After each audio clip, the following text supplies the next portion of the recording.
নবীর স্ত্রী হযরত আয়েশা রাদিয়াল্লাহু আনহাও আল্লাহর নবীর মোটটা কেমন আছে, মনটা কেমন সেটা একটু ফলো করতেন, খেয়াল করতেন। যদি আল্লাহর নবীর মোট ভালো থাকতো, মনটা যদি দেখতেন যে ভালো, তখন বিভিন্ন জিনিস আবদার করতেন। কি আবদার জানেননি? আমাদের এখন যদি স্ত্রীদের স্বামীরা, বর্তমান স্বামীদের মন যদি ভালো থাকে, তখন স্ত্রীরা বলে যে আমার একটা জিনিস ফেসবুকে দেখছিলাম, এই জিনিসটা পছন্দ হয়েছে, দেখেন তো আনতে পারবেন কিনা। কি দেখায়? টিকটকে আমার ওই জিনিসটা পছন্দ হয়েছে, আনা দরকার। ইউটিউবে সার্চ করে দেখছিলাম ওই জিনিসটা খুব সুন্দর, দাম কমছে, ওই জিনিসটা আনা দরকার। বিভিন্ন প্ল্যাটফর্মে গিয়া বিভিন্ন জিনিস দেখে স্ক্রিনশট মেয়েরা রাখে, মাইরা গিয়া পরে স্বামীকে দেখায়, দেখেন এই জিনিসটা আমার পছন্দ হয়েছে, আপনার যেহেতু মনটা ভালো, আমাকে এই জিনিসটা কালকে আইনা দিয়েন। মন ভালো থাকলে এই সমস্ত আবদার করে থাকে। কিন্তু আয়েশা রাদিয়াল্লাহু আনহা বলেন, আমি আল্লাহর নবী সাল্লাল্লাহু আলাইহি ওয়াসাল্লামের যখনই মনটা ভালো দেখতাম, তখনই আল্লাহর নবীর কাছে আমি দোয়া চাইতাম। কি করতেন? দোয়া চাইতেন। একদিন আয়েশা রাদিয়াল্লাহু আনহা আল্লাহর নবীর মন ভালো দেখে দোয়া চাইলেন। আল্লাহর নবী দোয়া করলেন, আল্লাহুম্মা গফির লি আয়েশা, হে আল্লাহ আপনি আয়েশাকে মাফ করে দিন, মা তাকদ্দামাত ওয়া মা তাআখারাত, আয়েশার পূর্বের গুনাহ মাফ করে দিন, পরের গুনাহও মাফ করে দিন, ওয়া মা আসাররাত ওয়া মা আ'লানাত, আয়েশা গোপনে এবং প্রকাশ্যে যে পাপ করেছে সব পাপ মাফ করে দিন। সুবহানাল্লাহ বলবেন না?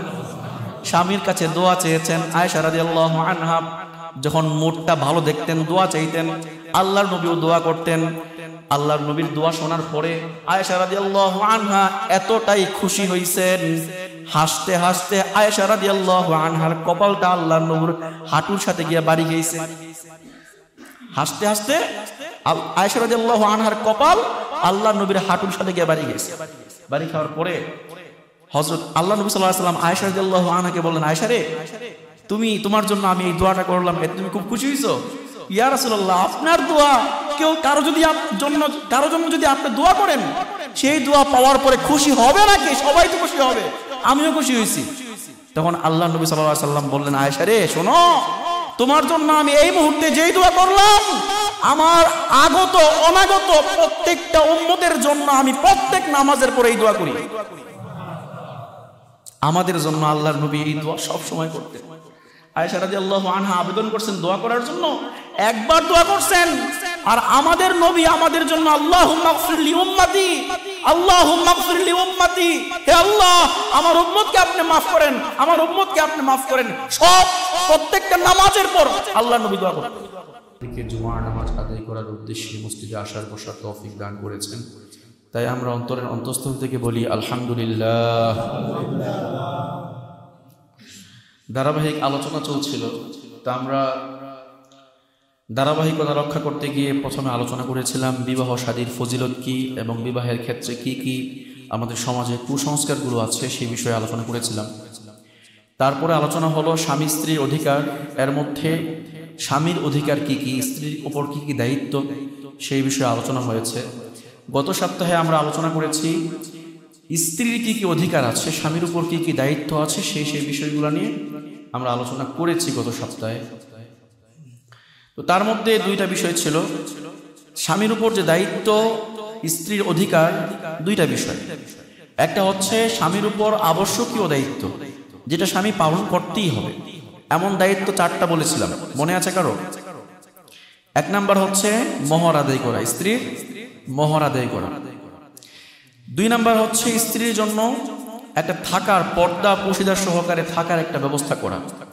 3 নাম্বার ছিল খাবারের ব্যবস্থা করা। আর 4 নাম্বার ছিল স্ত্রীর পোশাকের ব্যবস্থা করা সাধ্য অনুযায়ী।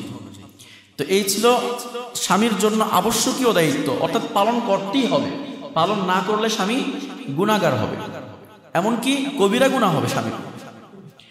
আর 10টা বিষয় বলেছিলাম যেগুলো স্বামীর উপর দায়িত্ব, তবে স্বামী স্ত্রীর মধ্যকার সম্পর্ক ভালো রাখার জন্য, স্বামী স্ত্রীর মধ্যকার সংসার টিকিয়ে রাখার জন্য, আর উভয়ের মধ্যে মহাব্বত মিল তৈরি করার জন্য এই 10টা বিষয়ে স্বামীর দায়িত্ব।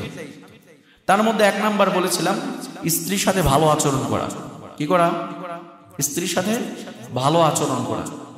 2 নাম্বার ছিল স্ত্রীর গায়ে হাত না তোলা, স্ত্রীর গায়ে হাত না তোলা। আর 3 নাম্বার ছিল স্ত্রীকে সাধ্য অনুযায়ী কোরআন হাদিসের জ্ঞান দান করা। স্ত্রী যদি কোরআন হাদিসের জ্ঞান না থাকে, তার যদি না থাকে এবং সে দিন সম্পর্কে না জানে, তাহলে স্ত্রীকে এই সমস্ত জ্ঞানগুলো দেওয়া স্বামীর দায়িত্ব। তো আজকে আমরা 4 নাম্বার থেকে আলোচনা শুরু করবো ইনশাআল্লাহ। তো প্রত্যেকটা পয়েন্ট ইনশাআল্লাহ মনে রাখবেন সবাই। আমি গত সপ্তাহে বলেছিলাম যে আলোচনাগুলো করা হয়, যদি মনে রাখতে না পারেন তাহলে লাভ নাই। মনে রাখতে পারলে আপনি যদি একটা করে প্রতি সপ্তাহে একটা করে বিষয় মনে রাখতে পারেন, তাহলে আপনার বছর শেষে 52টা সপ্তাহ আসে। কয়টা সপ্তাহ আসে? এক বছরে 52 সপ্তাহ আসে। এই 52 সপ্তাহে আপনার 52টা বিষয় জানা হলো, আপনার জ্ঞানের পরিধি আরো বাড়লো, আপনার জ্ঞান আরো সমৃদ্ধশালী হবে। হবে কিনা? কিন্তু আপনি যদি প্রতি সপ্তাহে বয়ান শোনেন, ওয়াজ মাহফিলে গিয়া বয়ান শোনেন, কিন্তু একটা বিষয় আপনি মনে রাখতে পারেন না, আর হুজুররা যে বয়ানগুলো করে সেগুলো মুখস্থ বয়ান করে দেওয়া যায়, কোনো পয়েন্টে আলোচনা করে না, যার কারণে মুখস্থ রাখা যায় না, এমন আলোচনা করলো। আর আপনারাও মুখস্থ রাখার চিন্তা করেন নাই, খেয়াল করেন নাই, মুখস্থ রাখার মতো করে আপনারা শোনেন নাই, যার ফলে আপনার একটা বিষয় মনে নাই। বছর শেষে, বছরের শুরুতে যেমন আপনার জ্ঞানের পরিধি শূন্য ছিল, বছর শেষে শূন্যই থাকবে, লাভ হবে না। এজন্য আপনারা যারা আসছেন, শুনতেছেন বয়ান, অবশ্যই আমলের নিয়তে অবশ্যই শুনতে হবে এবং মুখস্থ রাখার নিয়তে, যে মুখস্থ রাখবো এবং সে অনুযায়ী ইনশাল্লাহ আমল করবো। ইনশাল্লাহ করবো। তো আমরা 3টা বিষয় বলেছিলাম। 1 নাম্বার ছিল স্ত্রীর সাথে ভালো আচরণ করা। 2 নাম্বার স্ত্রীর গায়ে হাত না তোলা, প্রহার না করা, মারধর না করা। আর 3 নাম্বার ছিল স্ত্রীকে দ্বীনি বিষয়ে শিক্ষাদান করা। আর আজকে আমরা 4 নাম্বার থেকে শিখবো, জানবো ইনশাআল্লাহ। 4 নাম্বার হচ্ছে যদি কেউ একাধিক বিয়ে করে, তাহলে একাধিক স্ত্রীর মাঝে সমতা বিধান করা। এখন আমরা তো একাধিক বিয়ের কথা বললেই হয়ে যায় নারী লিপসু, আর কত কত কথা বলে না। একাধিক বিয়ে করতে গেলে বলে কিনা, কথা শুনতে হয় কিনা। একাধিক বিয়ে করার বিধানটা দিয়েছেন কে? কে দিয়েছেন? একাধিক বিয়ে করার অনুমতি আল্লাহ দিয়েছেন। 4টা পর্যন্ত একটা মুসলিম পুরুষ 4টা পর্যন্ত বিয়ে করতে পারবে। কেউ যদি এই বিধানটাকে তুচ্ছ তাচ্ছিল্য করে, ছোট করে, খাটো করে, খারাপ চোখে দেখে, তাহলে তার ঈমান থাকবে না। কারণ ইসলামের কোন বিধানকে কেউ ছোট করে দেখবে, তার ঈমান থাকে না। কেউ যদি একাধিক বিয়ের বিষয়টাকে ছোট করে দেখে, যেমন কেমন বিধান, কোন মহিলা মনে করলো আমি 4টা বিয়ে করতে পারি না, একজন স্বামী বিয়ে করতে পারে, একটা ছেলে বিয়ে করতে পারে 4টা, কেমন বিধান দিল আল্লাহ। এই কেমন বিধান আপনার মনে আসার সাথে সাথেই আপনার ঈমানটা অন্তর থেকে বের হয়ে যাবে। অবশ্যই বিশ্বাস করতে হবে এবং মনে প্রাণে মহাব্বত করতে হবে এই বিধানটাকে, যে আল্লাহ তাআলা বিধান দিয়েছেন, অনুমতি দিয়েছেন 4টা বিয়ে করার, করতে পারলে করব, করতে না পারলে একটাই। আল্লাহ তাআলা বলেন, فانكحوا ما طاب لكم من النساء مثنى وثلاث ورباع।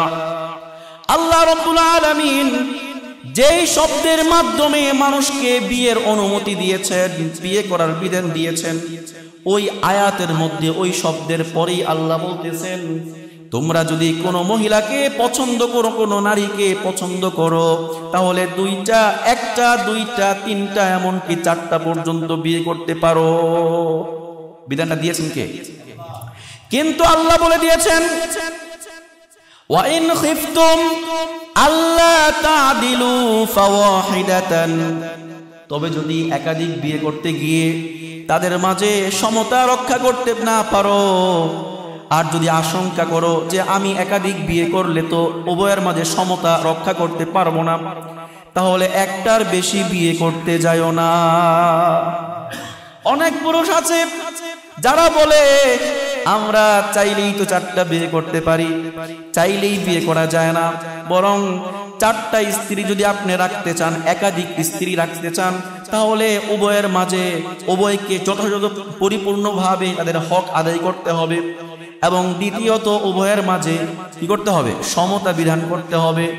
একজনকে যদি আপনি কম বেশি করেন, একজনকে আগে বিয়ে করেছেন, বয়সটা একটু বেশি হয়ে গেছে, তার পরবর্তীতে আরেকটা যুবতী মেয়ে বিয়ে করলেন, যুবতী মেয়ের সাথে আপনি সময় দেন, যুবতী মেয়েরই খেয়াল খোঁজ খবর রাখেন, বাজার সদাই যা করার যুবতী মেয়েটাকেই দেন, দ্বিতীয় স্ত্রীকেই দেন, প্রথম স্ত্রীর কোনো খবর নাই।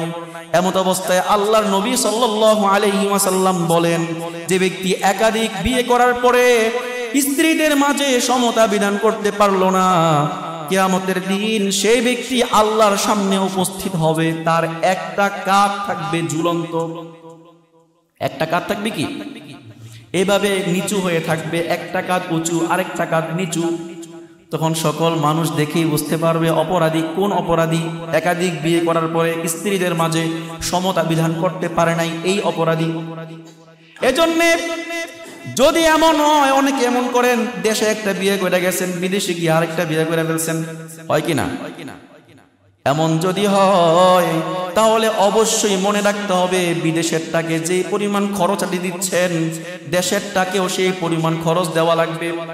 এমনকি আশরাফ আলী থানভী রাহমাতুল্লাহি আলাইহি বলেন, কোন ব্যক্তি যদি একাধিক বিয়ে করে তাহলে প্রত্যেকটা যা কিছু কিনবে প্রত্যেকটা অর্ধেক অর্ধেক করে দিতে হবে।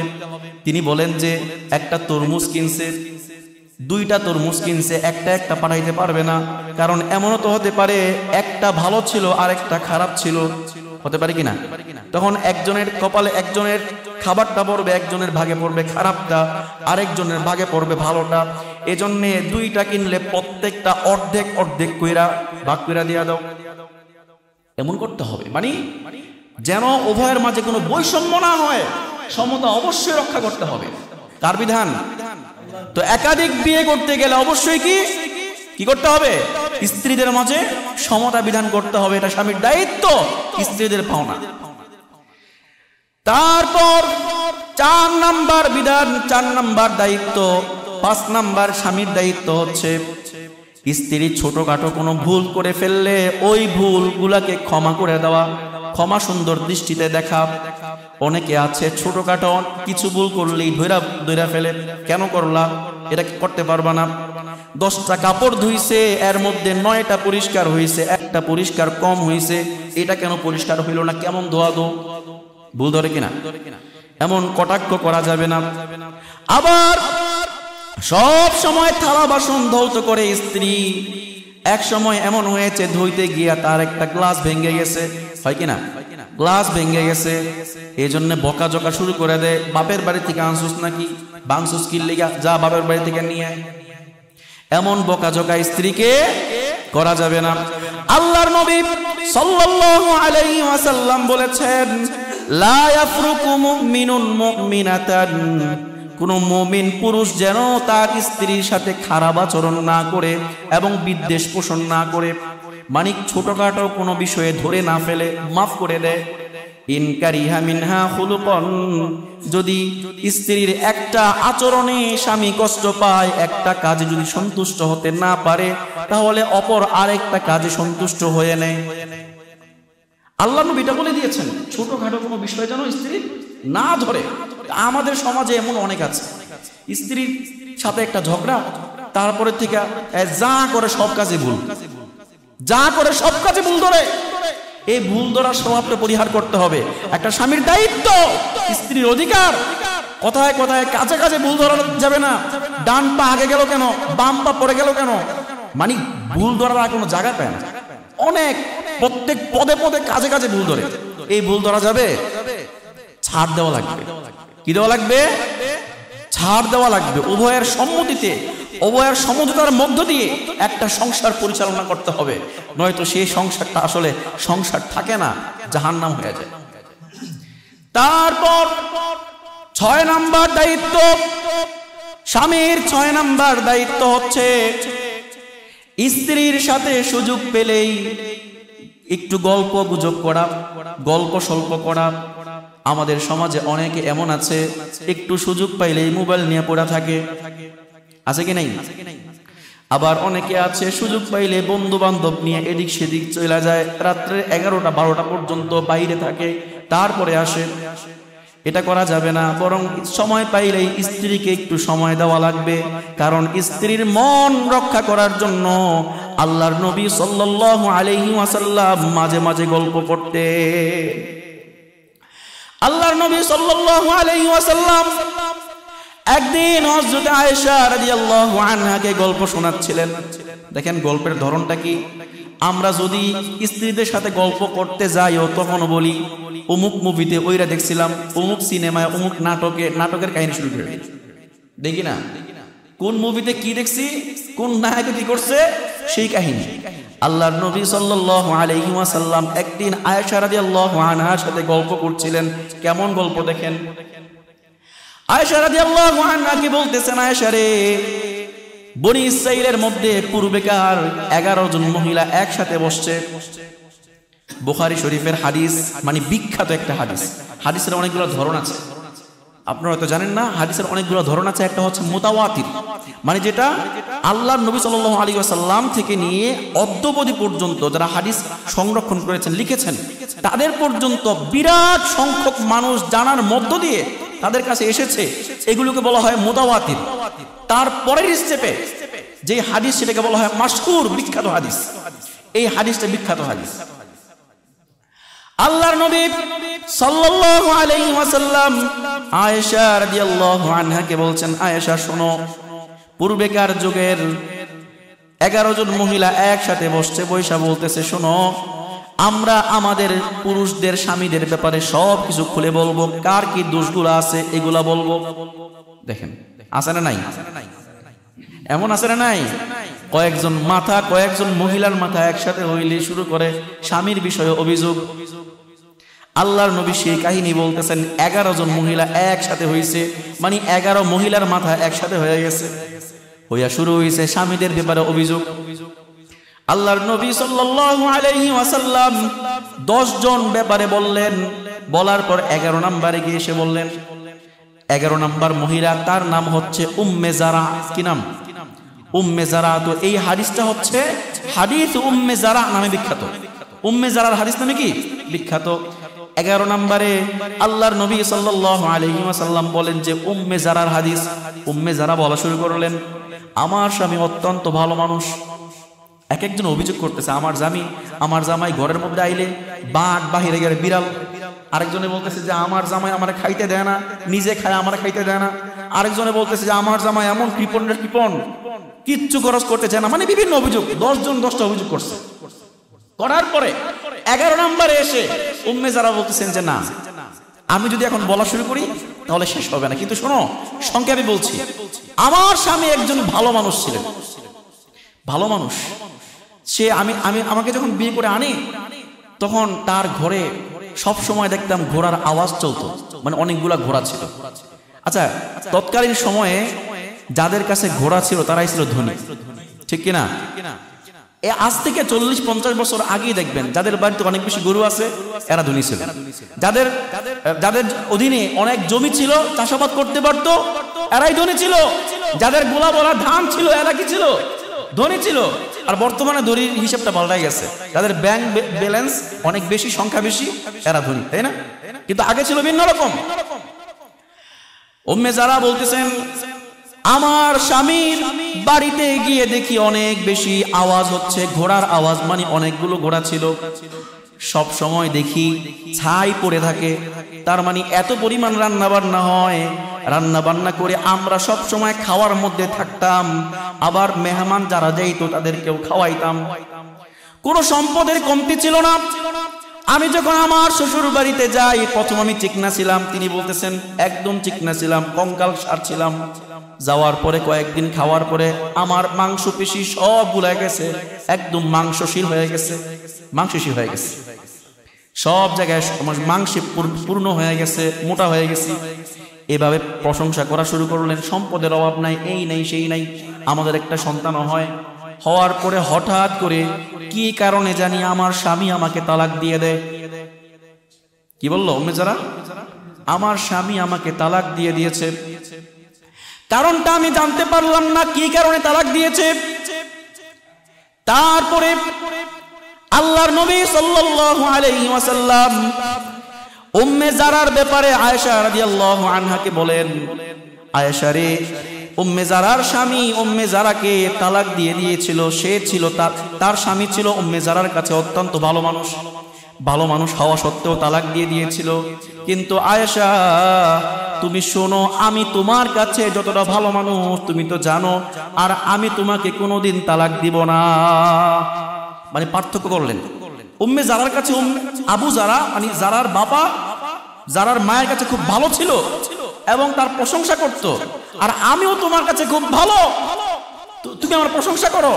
আর দুইজনের মধ্যে পার্থক্য এতটুকুই যে উম্মে জারাকে আবু জারা তালাক দিয়ে দিয়েছে, আর আমি তোমাকে কোনোদিন তালাক দিব না। তো আল্লাহর নবী সাল্লাল্লাহু আলাইহি ওয়াসাল্লাম এরকম গল্প করতেন, স্ত্রীর সাথে কি করতেন? গল্প করতেন। আর আমরা কি করি? বাড়িতে আসে বিয়ের পরে, মানে বিয়ের আগে তো ফোনে অনেক গল্প শুরু করে কি না? ওই যুবকরা বিয়ের আগে ফোনে অনেক গল্প শুরু করে, রাত 2টা 3টা নাই 4টা নাই, ফজরের পর মনে হয় যে সকাল মানে রাত্র শুরু হয়েছে, সারা রাত্র নাইট ডিউটি কইরা সকালবেলা ঘুমায়। আর বাপ মা মনে করে গাইছে কত বড় বুজুর্গ জানি, মনে হয় তাহাজ্জুদের নামাজ পড়ে উঠছে, পড়াইছে, সারা রাত্র গল্প করে। অথচ বিয়ের পর পরস্পরের মধ্যে কোনো মহাব্বত মিল থাকে না, যার ফলে কোনো গল্প করার সময় পায় না। বিয়ের পর যখন একটু বয়স বাড়ে তখন কি করে? গল্প বলতে এতটুকুই যে কি লাগবো বলো, কি লাগবো আজকে বাজারের জন্য, এই বাজারের লিস্টটা দেয়, এতটুকুই গল্প, আর বাইরে কোনো গল্প নাই। এমন আছে না নাই? এজন্য মাঝে মাঝে সুযোগ হইলে বন্ধু বান্ধবের চাইতে আপনার স্ত্রীকে সময় দিয়েন, তাহলে পরস্পরের মধ্যে মিল মহাব্বত বাড়বে, আপনার সন্তানাদি ভালো হবে। আল্লাহর নবী সাল্লাল্লাহু আলাইহি ওয়াসাল্লাম মাঝে মাঝে আল্লাহর নবীর স্ত্রী হযরত আয়েশা রাদিয়াল্লাহু আনহাকে এবং অন্যান্য স্ত্রীদের সাথে গল্প করতেন।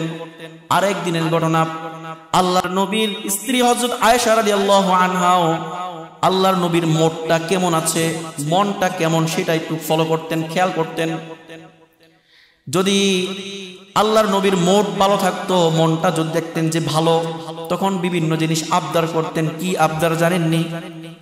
আমাদের এখন যদি স্ত্রীদের স্বামীরা, বর্তমান স্বামীদের মন যদি ভালো থাকে, তখন স্ত্রীরা বলে যে আমার একটা জিনিস ফেসবুকে দেখছিলাম, এই জিনিসটা পছন্দ হয়েছে, দেখেন তো আনতে পারবেন কিনা। কি দেখায়? টিকটকে আমার ওই জিনিসটা পছন্দ হয়েছে, আনা দরকার। ইউটিউবে সার্চ করে দেখছিলাম ওই জিনিসটা খুব সুন্দর, দাম কমছে, ওই জিনিসটা আনা দরকার। বিভিন্ন প্ল্যাটফর্মে গিয়া বিভিন্ন জিনিস দেখে স্ক্রিনশট মেয়েরা রাখে, মায়েরা গিয়া পরে স্বামীকে দেখায়, দেখেন এই জিনিসটা আমার পছন্দ হয়েছে, আপনার যেহেতু মনটা ভালো, আমাকে এই জিনিসটা কালকে আইনা দিয়েন। মন ভালো থাকলে এই সমস্ত আবদার করে থাকে। কিন্তু আয়েশা রাদিয়াল্লাহু আনহা বলেন, আমি আল্লাহর নবী সাল্লাল্লাহু আলাইহি ওয়াসাল্লামের যখনই মনটা ভালো দেখতাম, তখনই আল্লাহর নবীর কাছে আমি দোয়া চাইতাম। কি করতেন? দোয়া চাইতেন। একদিন আয়েশা রাদিয়াল্লাহু আনহা আল্লাহর নবীর মন ভালো দেখে দোয়া চাইলেন। আল্লাহর নবী দোয়া করলেন, আল্লাহুম্মা গফির লি আয়েশা, হে আল্লাহ আপনি আয়েশাকে মাফ করে দিন, মা তাকদ্দামাত ওয়া মা তাআখারাত, আয়েশার পূর্বের গুনাহ মাফ করে দিন, পরের গুনাহও মাফ করে দিন, ওয়া মা আসাররাত ওয়া মা আ'লানাত, আয়েশা গোপনে এবং প্রকাশ্যে যে পাপ করেছে সব পাপ মাফ করে দিন। সুবহানাল্লাহ বলবেন না? স্বামীর কাছে দোয়া চেয়েছেন। আয়েশা রাদিয়াল্লাহু আনহা যখন মুডটা ভালো দেখতেন, দোয়া চাইতেন, আল্লাহর নবীও দোয়া করতেন। আল্লাহর নবীর দোয়া শোনার পরে আয়েশা রাদিয়াল্লাহু আনহা এতটাই খুশি হইছেন, হাসতে হাসতে আয়েশা রাদিয়াল্লাহু আনহার কপালটা আল্লাহর নবীর হাঁটুর সাথে গিয়ে বাড়ি গেছে। হাসতে হাসতে আয়েশা রাদিয়াল্লাহু আনহার কপাল আল্লাহর নবীর হাঁটুর সাথে গিয়ে বাড়ি গেছে। বাড়ি খাওয়ার পরে হযরত আল্লাহ নবী সাল্লাল্লাহু আলাইহি ওয়াসাল্লাম আয়েশা রাদিয়াল্লাহু আনহাকে বললেন, আয়েশা রে, তোমার জন্য আমি এই দোয়াটা করলাম, এতে তুমি খুব খুশি হইছো? ইয়া রাসূলুল্লাহ, আপনার দোয়া কারো জন্য যদি আপনি দোয়া করেন, সেই দোয়া পাওয়ার পরে খুশি হবে নাকি? সবাই তো খুশি হবে, আমিও খুশি হয়েছি। তখন আল্লাহ নবী সাল্লাল্লাহু আলাইহি ওয়াসাল্লাম বললেন, আয়েশা রে শোনো, তোমার জন্য আমি এই মুহূর্তে যেই দোয়া করলাম, আমার আগত অনাগত প্রত্যেকটা উম্মতের জন্য আমি প্রত্যেক নামাজের পরে এই দোয়া করি। আমাদের জন্য আল্লাহর নবী এই দোয়া সব সময় করতেন। আয়েশা রাদিয়াল্লাহু আনহা আবেদন করছেন দোয়া করার জন্য, একবার দোয়া করছেন। আর আমাদের নবী আমাদের জন্য আল্লাহুম্মা গফির লি উম্মতি, আল্লাহুম্মা গফির লি উম্মতি, হে আল্লাহ আমার উম্মতকে আপনি maaf করেন, আমার উম্মতকে আপনি maaf করেন। সব প্রত্যেকটা নামাজের পর আল্লাহর নবী দোয়া করতেন। তো আয়েশা রাদিয়াল্লাহু আনহার দোয়ার মধ্য দিয়ে আমরা তথ্য জানতে পারলাম যে আল্লাহর নবী আমাদের জন্য সব সময় দোয়া করেন। তো বলতেছিলাম স্ত্রীদের সাথে সময় পাইলে মাঝে মাঝে কি গল্প করতে হবে। আবার স্ত্রীরা যদি স্বামীর মোট ভালো দেখে, এই আপনি স্বর্ণ গহনা জামা কাপড় এগুলো না দেখাইয়া এগুলো না চেয়ে বরং তার কাছে দোয়া চান, স্বামীর এই মুহূর্তে দোয়াটা আপনার জন্য কবুল হয়ে যাবে।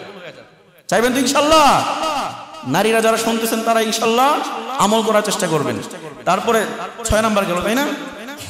পয়েন্টগুলো খেয়াল রাখবেন, নাম্বারগুলো খেয়াল রাখবেন। 7 নাম্বার, স্ত্রীদের সাথে মাঝে মাঝে খেলাধুলা করা, তাদের বিনোদন দেওয়ার চেষ্টা করা। কি করা? বিনোদন দেওয়ার চেষ্টা করা। আমরা বিনোদন দেই নাকি?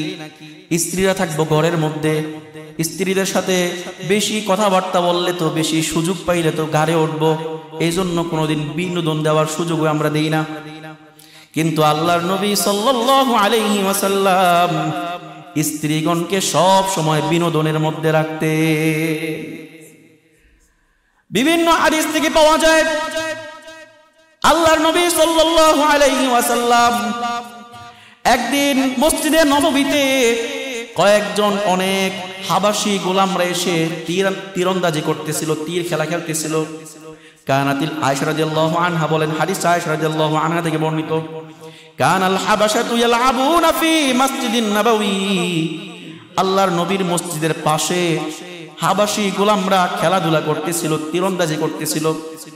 আল্লাহর নবী সাল্লাল্লাহু আলাইহি ওয়াসাল্লাম তখন দরজার সামনে এসে তাদের খেলা দেখছিলেন, তাদের তীরন্দাজি দেখছিলেন। তীরন্দাজি বুঝেননি? তীর নিক্ষেপ করে দেখতেছে, টার্গেট ঠিক করতেছে, মানে এমন একটা খেলা আর কি। তীরন্দাজি করছিলেন, আল্লাহর নবী দরজার সামনে দাঁড়িয়ে খেলা দেখছিলেন। তখন আয়েশা রাদিয়াল্লাহু আনহা আল্লাহর নবীর কাঁধের উপর তার থুতনিটা এভাবে রাখছে। কিভাবে? পিছন দিকে দাঁড়ায়া থুতনিটা আল্লাহর নবীর কাঁধের উপর রাখছে, কাঁধের উপর রাইখা খেলা দেখা শুরু করছে। আয়েশা রাদিয়াল্লাহু আনহা বলেন, ফাকদুরু কদরাল জারিয়াতিল হাদিসাতিস সিন্নি, হে আল্লাহর নবীর উম্মতেরা তোমরা শোনো, আমি যতক্ষণ পর্যন্ত সেখান থেকে সরে যাই নাই, আল্লাহর নবী আমার সরার আগে সরে নাই।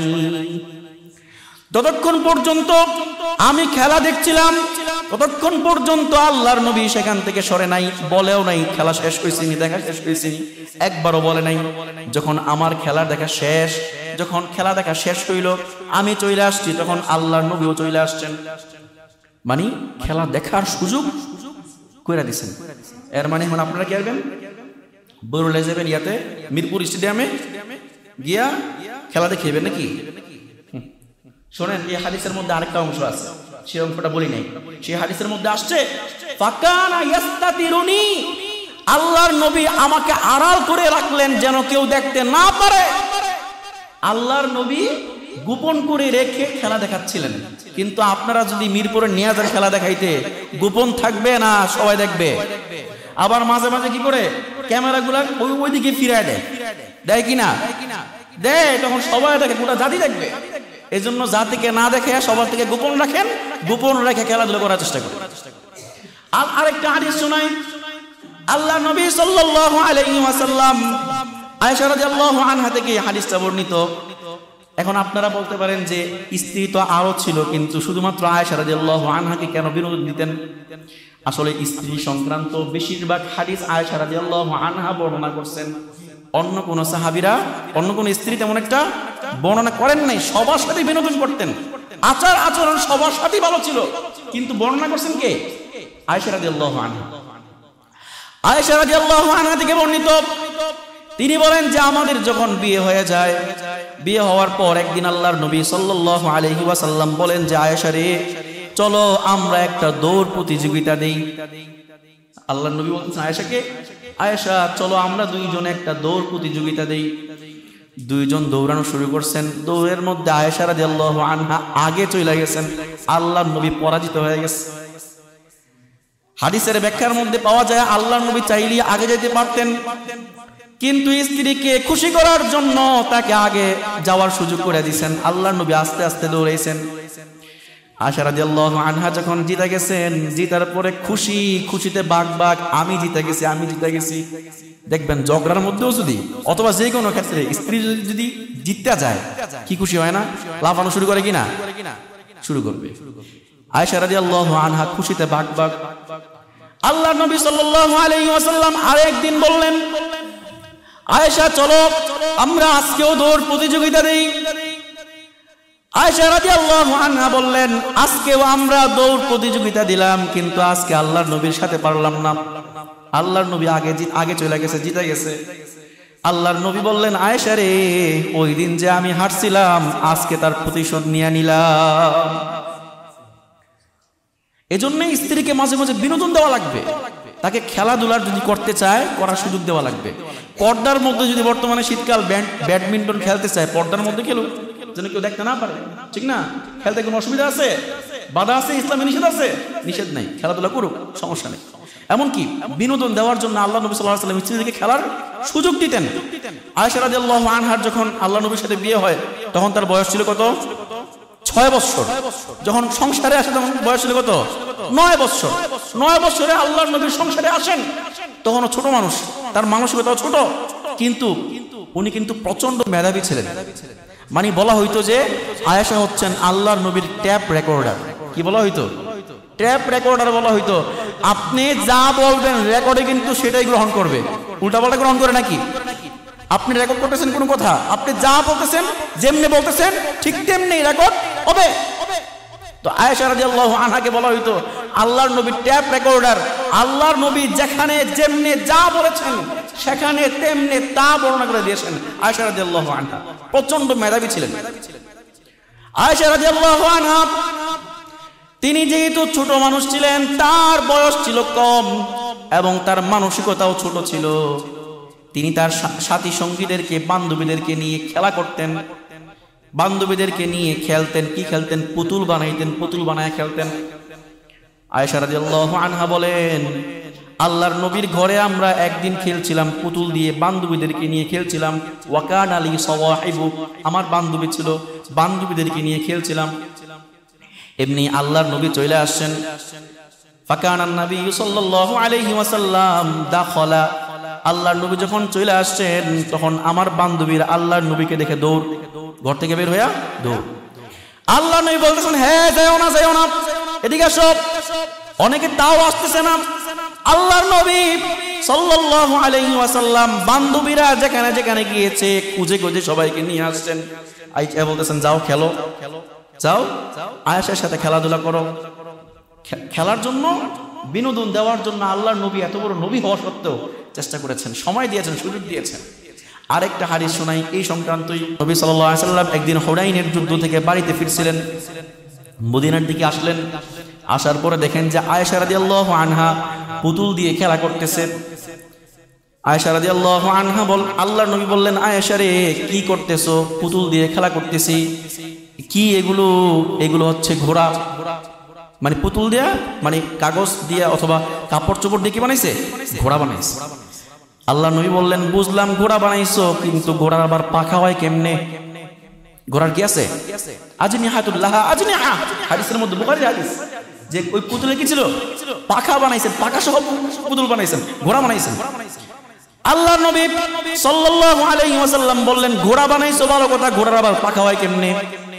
তখন আল্লাহর নবীকে বললেন, আয়েশা রাদিয়াল্লাহু আনহা আল্লাহর নবীকে বললেন, আমা সামিআতা আন্না লিসুলাইমান খাইলান লাহা আজনিহাতুন, হে নবী আপনি কি জানেন না হযরত সুলাইমান আলাইহিস সালামের ঘোড়া ছিল, ওই ঘোড়ার পাখাও ছিল।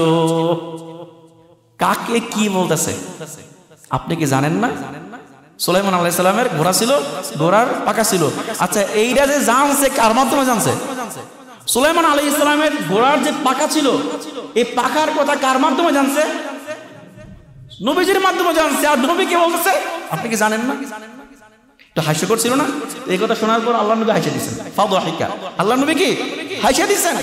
তো আল্লাহর নবী স্ত্রীদের সাথে বিনোদন করতেন, কখনো খারাপ আচরণ করতেন না, খারাপ আচরণ করতেন না, রুক্ষ মেজাজ দেখাইতেন না, গরম মেজাজ দেখাইতেন না, ভালো মেজাজ দেখাইতেন, হাসাহাসি করতেন, বিনোদন দিতেন। তারপরে 8 নাম্বার হচ্ছে স্ত্রীদের ব্যাপারে সুধারণা রাখতে হবে, খারাপ ধারণা করা যাবে না, সন্দেহ শুধু সন্দেহ করা যাবে না। এই সন্দেহের কারণে আমাদের সংসারগুলো অনেক সংসার ভাঙ্গে, সন্দেহের কারণে। কিসের কারণে? স্ত্রী কথা কয় তার বাপের সাথে মায়ের সাথে কথা বলছে, আর স্বামী চিন্তা করলো কি রে এতক্ষণ যাবত সে অনলাইনে কেন, তার মানে তার সাথে কারোর সাথে সে কথা বলতেছে।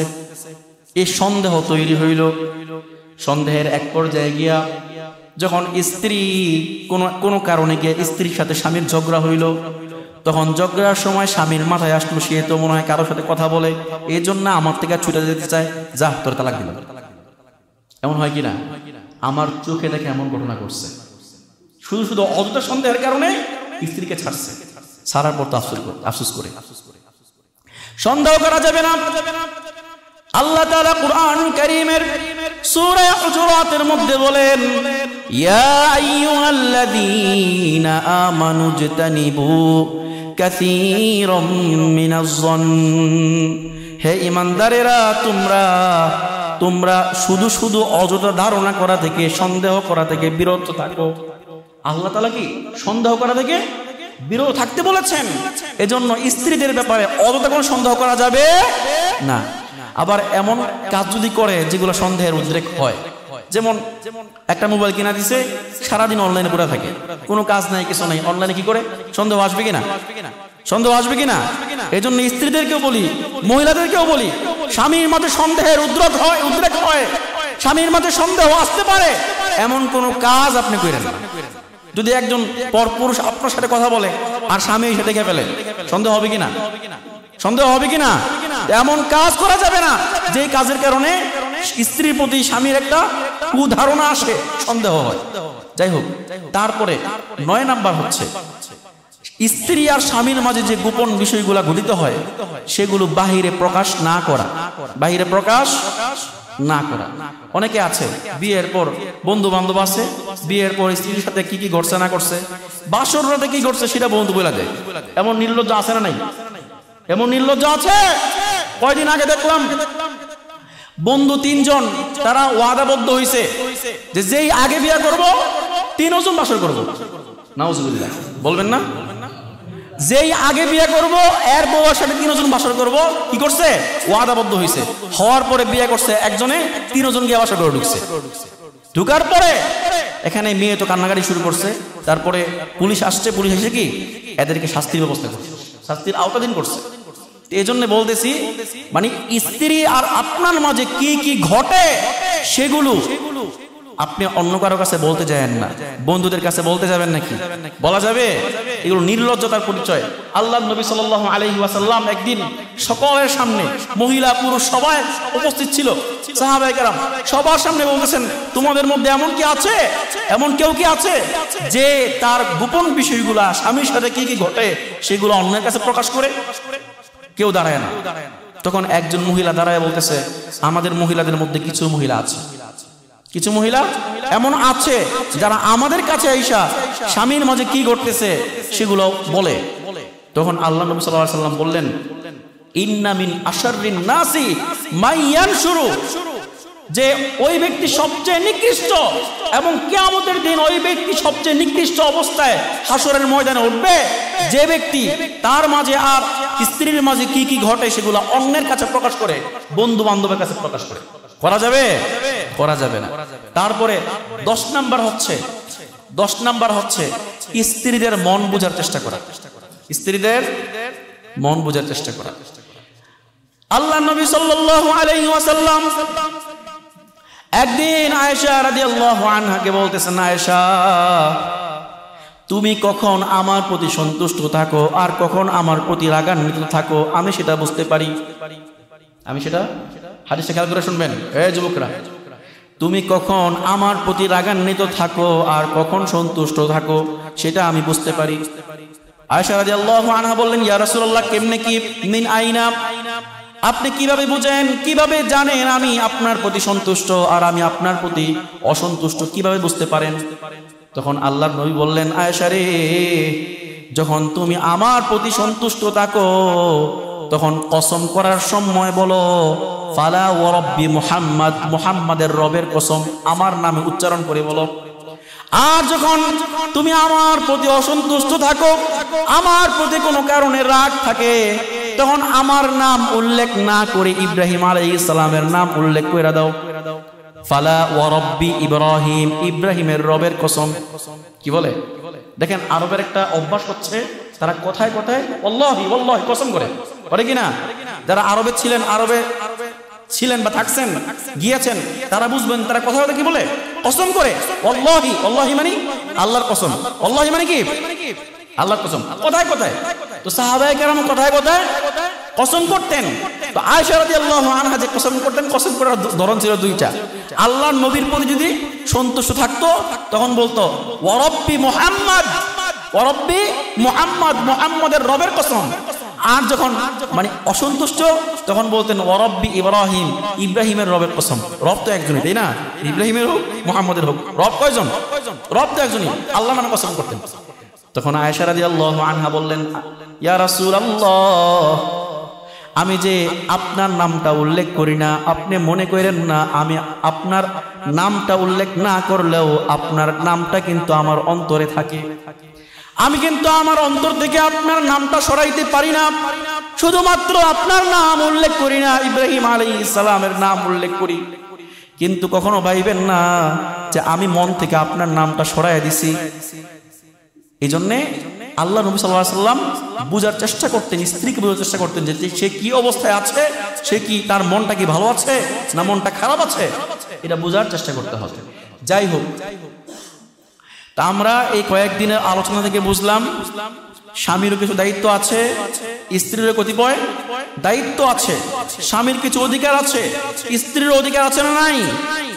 এই উভয়ের অধিকার লক্ষ্য করে, উভয়ের অধিকার যদি কেউ আদায় করে, স্বামী তার স্ত্রীর অধিকার আদায় করলো, স্ত্রী স্বামীর অধিকার আদায় করলো, এই উভয়ের অধিকার আদায়ের মধ্য দিয়ে সংসারটা সুখের হয়, হয় কি না? আর যদি একজন খেয়াল করে মনে করে যে এর অধিকার কি আদায় করবো, থাকলে থাকবো না থাকলে যাবো, থাকলে থাকবো না থাকলে যাবো, দরকার নাই এর অধিকার আদায় করার, তাহলে সংসারে কোনোদিন শান্তি আসবে? শান্তি আসবে না। এজন্য আল্লাহ কর্তৃক কিছু নির্ধারিত দায়িত্ব স্বামীর উপর দিয়ে রাখছেন, এই দায়িত্বগুলো পালন করা লাগবে কিনা? স্ত্রীকেও কিছু দায়িত্ব দিয়েছেন, সেই দায়িত্বগুলো পালন করা লাগবে। আমরা অনেকে মনে করতে পারি যে এত দায়িত্ব পালন করতে যাবো কি করতে? আসলে আপনার কাছে কষ্ট মনে হইলেও, আপনার কাছে কষ্ট লাগলেও, যে দায়িত্বটা আল্লাহ দিয়েছেন, আল্লাহর নবী দিয়েছেন, আপনি যদি এই দায়িত্বগুলো পালন করেন তাহলে আল্লাহর পক্ষ থেকে প্রত্যেকটার বিনিময় আপনি পাবেন। পাবো কিনা? আর যদি কেউ দায়িত্ব আদায় না করে, যে কোনো কারণে, অবহেলার কারণে হোক অথবা ঝগড়াঝাটির কারণে হোক, দায়িত্ব আদায় না করলে কিন্তু আল্লাহর কাছে ধরা খাওয়া লাগে। এজন্যে সকলেই বুঝে শুনে ইনশাল্লাহ চলবো। সর্বশেষ একটা হাদিস আপনাদেরকে শুনিয়ে দিই। প্রকৃত স্ত্রী কারা এবং নেককার স্ত্রী অথবা মনে করেন শ্রেষ্ঠ স্ত্রী কারা, শ্রেষ্ঠ স্ত্রী চিনার একটা মাধ্যম আল্লাহ নবী সাল্লাল্লাহু আলাইহি ওয়াসাল্লাম একটা হাদিসের মধ্যে বলে দিয়েছে। আল্লাহ নবীকে জিজ্ঞেস করা হলো, ইয়া রাসূলুল্লাহ আইয়ুন নিসাই খায়রুন, কোন মহিলা সবচেয়ে উত্তম, সবচেয়ে উৎকৃষ্ট মহিলা কে? তখন আল্লাহ নবী সাল্লাল্লাহু আলাইহি ওয়াসাল্লাম বললেন, তিনটা গুণ বললেন। এই তিনটা গুণ কোন মহিলার মাঝে, কোন স্ত্রীর মাঝে পাওয়া গেলে বুঝতে হবে ওই মহিলা, ওই নারী, ওই স্ত্রী শ্রেষ্ঠ। আর এই তিনটা গুণের একটা গুণ যদি কম পাওয়া যায় তাহলে ওই নারীর মাঝে কল্যাণ নাই, শ্রেষ্ঠত্ব নাই। তো এক নাম্বার হচ্ছে আল্লাহ নবী সাল্লাল্লাহু আলাইহি ওয়াসাল্লাম বলেছেন, আল্লাযী তুসিররুহু ইযা নাযারা, স্বামী তার স্ত্রীর দিকে তাকাইলেই স্ত্রী সন্তুষ্ট করে দেয়। স্বামী তার স্ত্রীর দিকে তাকাইলেই স্ত্রী স্বামীকে সন্তুষ্ট করে, মানে তাকাইলেই বুঝে স্বামী এখন কি চাইতেছে, তার কি প্রয়োজন, এই প্রয়োজনটা বুঝে। যে স্ত্রী বুঝবে সেই স্ত্রী শ্রেষ্ঠ। দুই নাম্বার, ওয়াতুতিউহু ইযা আমারা, স্বামী কোন বিষয়ের নির্দেশ দিলে স্ত্রীকে ওই নির্দেশ অবশ্যই কষ্ট হইলেও পালন করে। যদি পালন করে, মানে বৈধ কোনো নির্দেশ দিল, অবৈধ নির্দেশ না। স্বামী স্ত্রীকে বৈধ কোনো নির্দেশ দেওয়ার পরে স্ত্রী পরিপূর্ণ পালন করলো, তাহলে বুঝতে হবে ওই স্ত্রী কি শ্রেষ্ঠ একজন স্ত্রী। তিন নম্বরে ওয়ালা তুখালিফুহু ফি নাফসিহা ওয়ালা ফি মালিহি, এবং স্বামী যদি অনুপস্থিত থাকলেও নিজের ব্যাপারে খেয়াল রাখে, নিজে অন্য কারোর সাথে কথা বলে না। যদি কোনো মহিলা অন্য পরপুরুষের সাথে কথা বলে, সে যেন তার স্বামীর সাথে খেয়ানত করলো। কি করলো? অর্থাৎ ওই মহিলা তার স্বামীর সাথে খেয়ানত করে না, সম্পদ হেফাজত করে, অযথা অকাজে ব্যয় করে না, খরচ করে না, স্বামীর অনুমতিবিহীন কোনো জায়গায় খরচ করে না, এমন স্ত্রী হচ্ছে শ্রেষ্ঠ স্ত্রী। আর যদি এই তিনটা গুণের কোনো একটা গুণ পাওয়া না যায়, তাহলে কিন্তু সে শ্রেষ্ঠ স্ত্রী হতে পারবে না। যা কিছু বলা হলো, আল্লাহ তাআলা আমাদের সকলকে বিষয়গুলো অর্থাৎ স্বামী স্ত্রীর হকগুলো পালন করার তৌফিক দান করুন। ওয়া আখিরু দাওয়ানা আনিল হামদুলিল্লাহি রাব্বিল আলামিন।